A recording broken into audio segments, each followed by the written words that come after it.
పట్టుకోండి.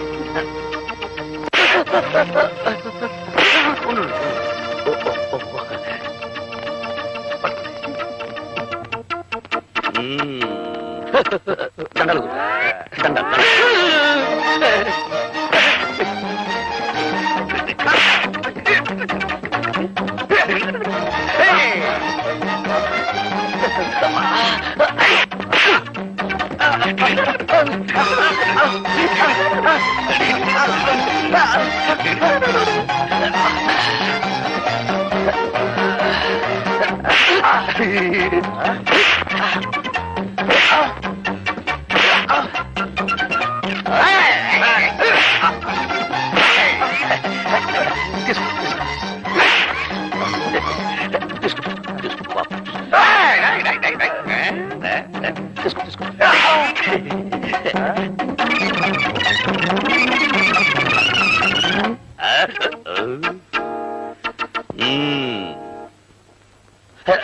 సంచులు అన్నీ ఉన్నాయో చూసుకోండి.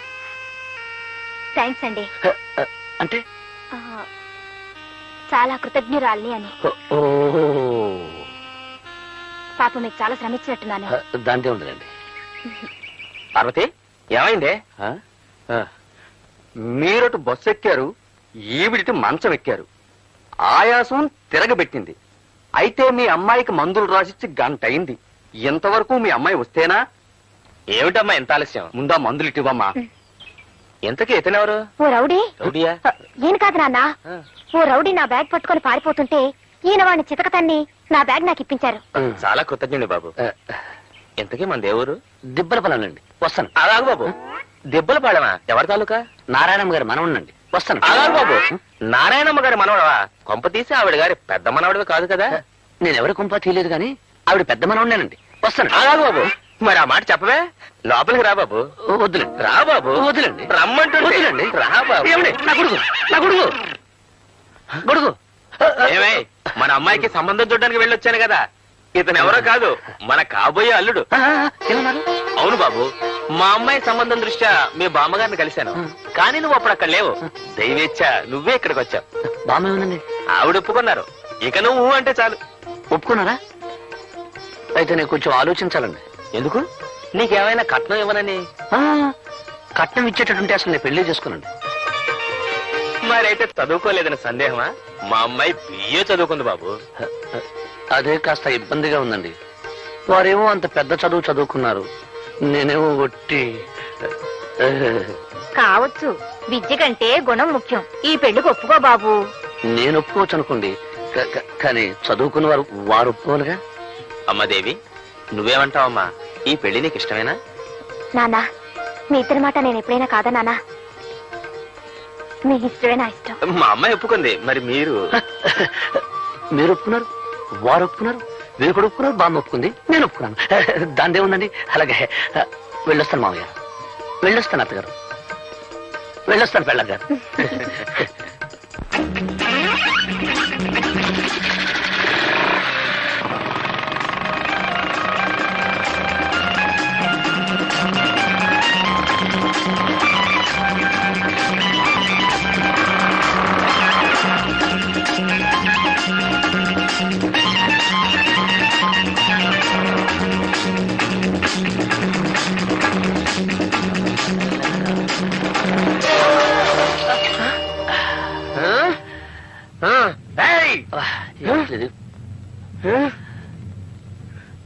వదులు.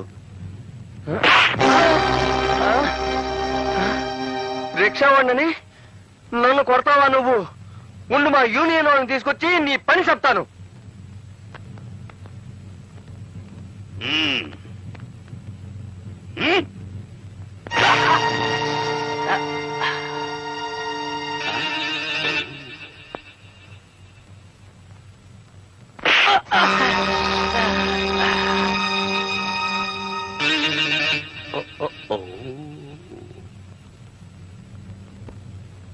ఈ చొక్క పట్టుకో, వాడి సంగతి నేను చెప్తాను.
తమ్ముడు ఏమిట్రా ఆఖరిలో ఇంత దెబ్బ కొట్టేశావు?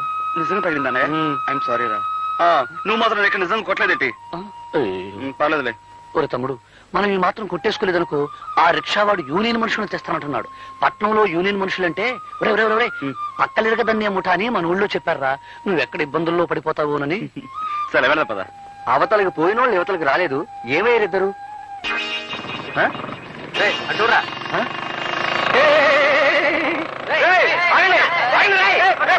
అన్నయ్య అసలు పట్నం ఎందుకు వచ్చావు? కాలేజీ మూసేస్తున్నారు కదా, నేను ఇంటికి తీసుకెళ్దామని వచ్చాను రా. కానీ దారిలో చాలా ఆలస్యం అయిపోయిందిరా. ఎందుకు? ఏం జరిగిందన్నయ్య? ఇక్కడ ఓ అందమైన చదువుకున్న అమ్మాయి నన్ను పెళ్లి చేసుకుంటానంటుందిరా. అయితే నేను చదువుకున్న అమ్మాయిని పెళ్లి చేసుకుంటాను. ఏమిట్రా నీకేమైనా మర్చిపోయిందా? ఎంత చదువు చదివి పల్లెటూరు పిల్లని చేసుకుంటే నలుగురు నవ్విపోతారు. అది కాదు బామ్మ, ఇన్నాళ్ళు నువ్వు రెక్కల ముక్కలు చేసి మమ్మల్ని పెంచావు. ఆ రాబోయే వదిన ఎలాగూ చదువుకున్న అమ్మాయి, నేను చదువుకున్న అమ్మాయిని పెళ్లి చేసుకుంటే పొరపాటు వాళ్ళిద్దరికి వంట వరకు తెలియదు అనుకో. అప్పుడు నువ్వు మా ఇద్దరితో పాటు వాళ్ళకి చాకరీ చేయాల్సి వస్తుంది. కనుక నేను వంట వరకు తెలిసిన అమ్మాయినే పెళ్లి చేసుకుంటాను.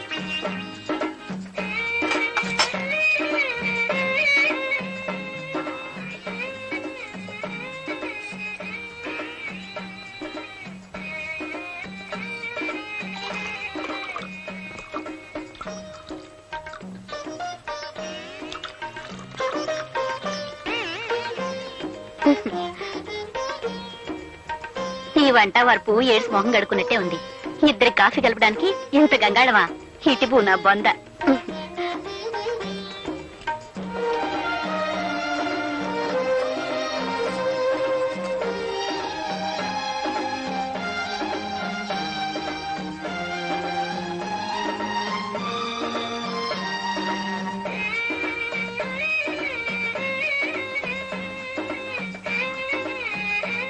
మా కట్న కానుకలు అక్కర్లేదు, అబ్బాయి పెళ్లి మాత్రం బాగా జరిపించాలి. ఓ ఘనంగా తప్పకుండా జరిపిస్తాం. చూడండి, పెళ్లి కూతురు వచ్చేలోగా అబ్బాయిని ఏమైనా అడగదలుచుకుంటే అడగండి. ఏం చదువుకున్నావు బాబు? అగ్రికల్చర్ బిఎస్సీ అండి. కొంటెంత బాగుందో విన్నవరే సావిత్రి. నీ ఎత్తెంత బాబు? 5 అడుగులు 11.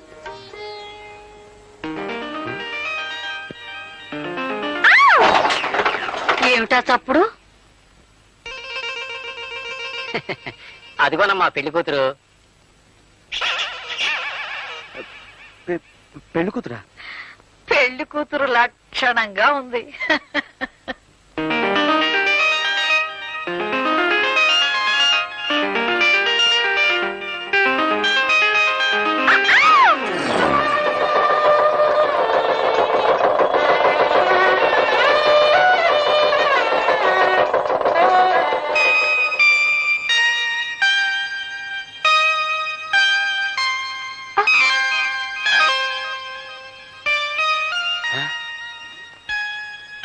నువ్వు అప్పుడే వచ్చేసావా? నువ్వు రాకముందే రికార్డు వేసి తమాషా చేద్దాం అనుకున్నాను. రా నీకోసం రికార్డు వేస్తున్నాను.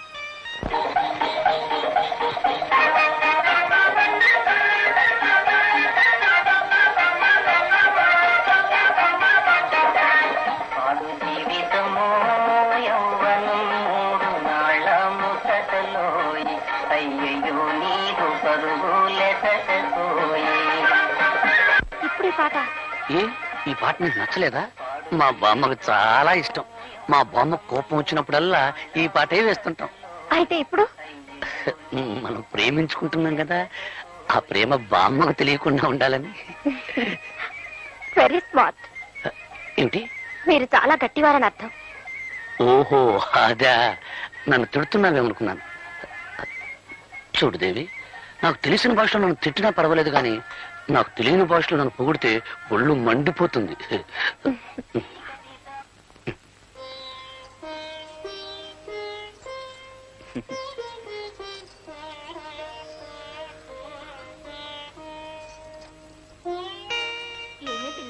మీ ఆయన బాగా చదువుకున్నాడంటగా? అవును. నువ్వెంత అదృష్టవంతురాలువే. మీ ఆయనకు ఉద్యోగం వస్తుంది, నువ్వు పట్నం వెళ్తావు. నీదంతా రాజభోగమే తల్లి. ఏమండి, ఏమిటి? మనం పట్నం ఎప్పుడు వెళ్ళిపోతున్నాం? పట్నమా? అక్కడ మనకేం పని? మా ఊళ్ళో వాళ్ళంతా నువ్వు చదువుకున్న వాడిని పెళ్లి చేసుకుంటున్నావు, నేను చక్కా పట్టణంలో కాపురం పెట్టేయచ్చు అన్నారు. అందుకని. ఓహో అలాగా. కానీ నేను చదివింది అగ్రికల్చర్ బిఎస్సి. అంటే ఆ చదువు ఇక్కడ వ్యవసాయం చేయడానికే పనికొస్తుంది. ఏమండి, బిఎస్సి అంటే ఎన్నో క్లాస్ అది? ఎన్నో క్లాస్ అంటే 15వ క్లాసు. అయితే ఇంకేమిటండి, 3వ క్లాస్ చదివిన మా శకుంతలే పట్నంలో పెద్ద ఆఫీసర్ ఉద్యోగం చేస్తుంది. మీరు 15 క్లాసులు చదివారు కదా, మీకు ఇంకా పెద్ద ఉద్యోగం వస్తుంది. నీ లెక్క ప్రకారం 3వ క్లాస్ చదివిన దానికి పెద్ద ఆఫీస్ ఉద్యోగం వస్తే నేను పెద్ద చదువు చదివాను కదా, అందుకని రోడ్డు మీద పురుకులు బజ్జలు వేసుకుని బతకాలన్నమాట. ఛీ, వాడు. నేననేది చూడలి, నేను ఒక విషయం చెప్పనా? నాకు వ్యవసాయం చేయడం అంటే ఇష్టం. అది నా వృత్తి. పైగా ఇక మాకు బోర్డు భూములు ఉన్నాయి. ఓహో అలాగా. ఉమ్. మ్.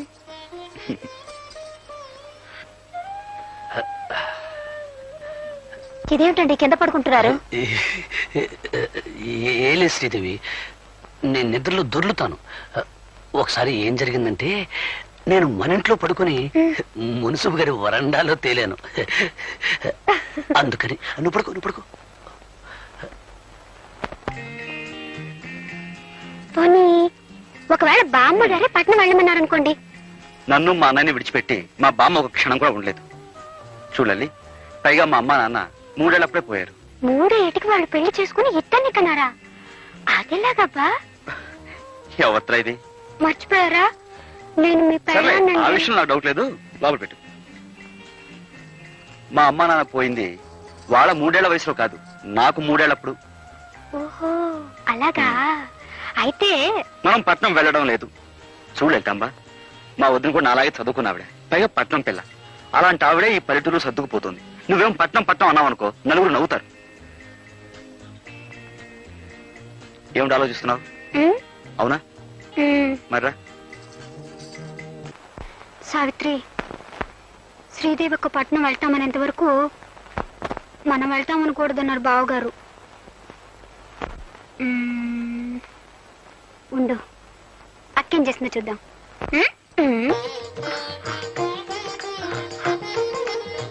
దేవి, ఏడుస్తున్నావు ఎందుకు? ఆ, మిమ్మల్ని కట్టుకున్నందుకు.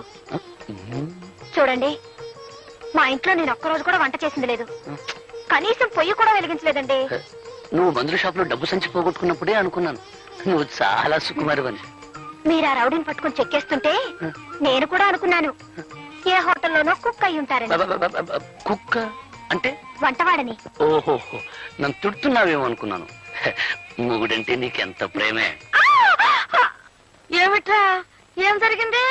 ఏం లేదు బామ్మ, ఈ సుకుమారి ఉల్లిపాయలు తరగటానికి బదులు చెయ్యి కోసుకుంది పాపం. అయ్యయ్యో, వంటింట్లో ఇదంతా సహజం రా. నువ్వులేమ్మా, నేను చేస్తాలే. నువ్వు ఉండు బామ్మ, ఇన్నాళ్ళు మాకు వంట వండి పెట్టింది చాలు గానీ కోడలు వచ్చా కూడా నువ్వు చేయడం ఏమిటి? నువ్వు పద. పర్వాలేదులేరా, చిన్న పిల్ల. నువ్వులేమల్లే. నువ్వు పదవే, తను చేసుకుంటుంది. నువ్వు పద, పద. పదవే. పడిపోతాను. పద. అక్క ఏమిటి? నువ్వులే లే. మనం తాళి కట్టించుకున్నందుకు ఇక్కడైతే ఎగతాళే మిగులుతుంది. అదే పట్నంలో అయితే పొయ్యి ఉండదు, పొగుండదు, పిడకలుండవు, అన్నిటికీ స్విచ్లే కదక్క.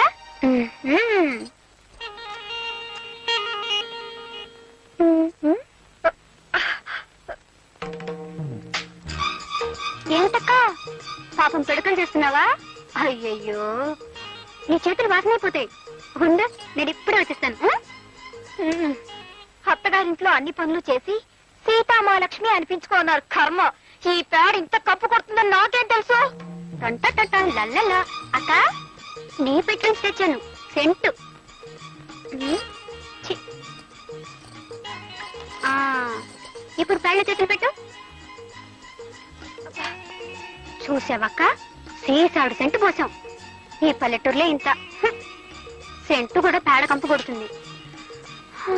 అదే పట్నం అనుకో, ఆముదం కూడా ఎర్ర రంగు పులుకొని సువాసన వచ్చేస్తుంటుంది.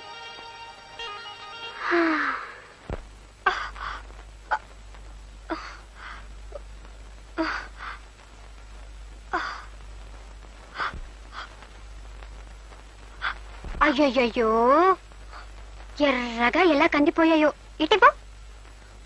ఛీ, ఈ పల్లెటూరులే అంట. చెంచాడు నెళ్ళకి చాంతాడంత తాడు పట్టుకుని వెళ్ళాడాలి. అదే పట్నం అయితే సుచ్చి నొక్కితే.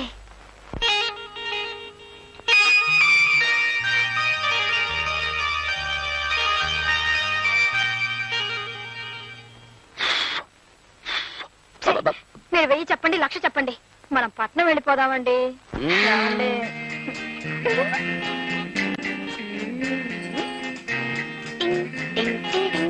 అబ్బా, ఈ పల్లెటూళ్ళు సినిమాల్లో చూడడానికే తప్ప మనం ఉండడానికి పనికిరావు.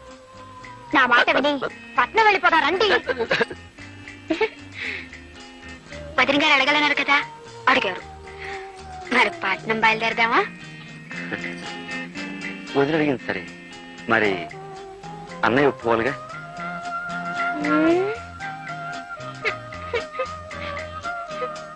అది కాదు దేవి, పట్నంలో నేనేం చేయగలను చెప్పు? సిమెంట్ రోడ్డు మీద బర్రెలు మేపనా, తారు రోడ్డు మీద ధాన్యం పండించనా? Don't be stupid. అంటే తెలివి తక్కువ వాజమలా మాట్లాడకండి అన్నాను. ఓహోహో, తిట్టేమో అనుకున్నాను. చూడండి, ఉం. నేను చదువుకున్నదాన్ని, ఉమ్, నాకేదో ఒక ఉద్యోగం దొరకపోదు. మ్హూ. నేను సంపాదిస్తానంటున్నాను కదా. మరి నేను మీరు ఇంట్లో ఉండి వంట చేస్తూ ఉండండి. గొప్పగా చెప్పావు దేవి. పంట పండించే రైతును కాదు, వండి వడ్డించే వంటవాణ్ణి చేసుకోవాల్సింది నువ్వు. అది కాదండి. తెలివి తక్కువ వాద్యంలా మాట్లాడుకు. వచ్చే జన్మలో అయినా పట్నంలో పుట్టాలని దేవుని ముక్కం. పడగ